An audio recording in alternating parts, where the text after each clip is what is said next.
Itachi बाबा की बात सुनकर गांव के लोग रात में डर की छाये में जैसे तैसे सो रहे थे। तभी अचानक पूरा गांव धुएं से भरने लगता है और उस धुएं के बीच वही गाना गूंजता है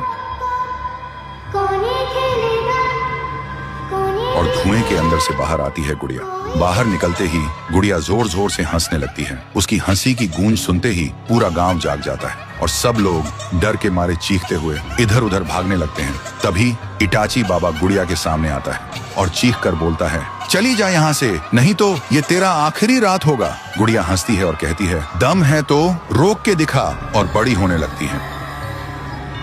फिर आंखों से लाल लेजर निकल के गांव वालों पर सीधा हमला करने लगती है। इटाची बाबा भी गुड़िया को रोकने के लिए अपने मंत्र से हमले छोड़ता है, लेकिन उसके कोई भी हमले गुड़िया पर असर ही नहीं कर रहे थे। फिर इटाची बाबा अपना सबसे शक्तिशाली हमला करता है, लेकिन वह भी गुड़िया के सामने बेअसर पड़ता है। उधर गांव वाले डर के मारे घुटनों पर गिर जाते हैं और चीख कर पुकारते हैं, हमें बचाइए। तभी आसमान से एक तेज रोशनी गिरती है और उस रोशनी के साथ आते हैं पीहू और थुंग थुंग थुंग साहुर। गांव वाले घबरा कर चीखते हैं, हमें बचाइए, वो गुड़िया पहले से ज्यादा शक्तिशाली होकर लौट आई है। तभी इटाची बाबा घायल होकर पीहू और साहुर के पास आता है और बोलता है, उस गुड़िया को आप दोनों की कोई भी शक्ति रोक नहीं पाएगी। दोनों पूछते हैं, पर तुम कौन हो?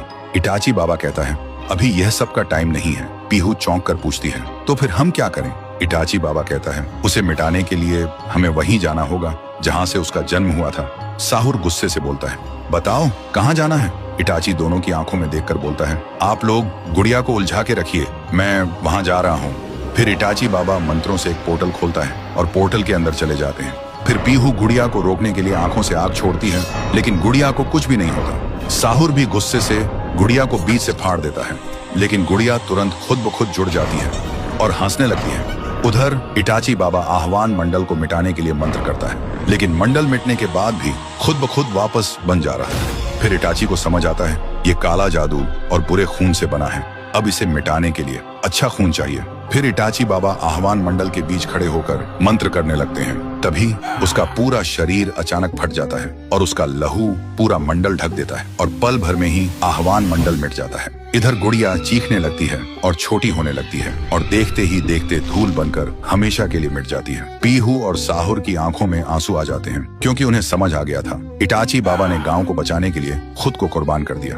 फिर साहुर गांव वालों से बोलता है, इटाची बाबा को कभी मत भूलना, उन्होंने अपनी जान तुम सबके लिए दे दी। फिर पीहू और साहुर भी सबको अलविदा कहकर गांव से चले जाते हैं।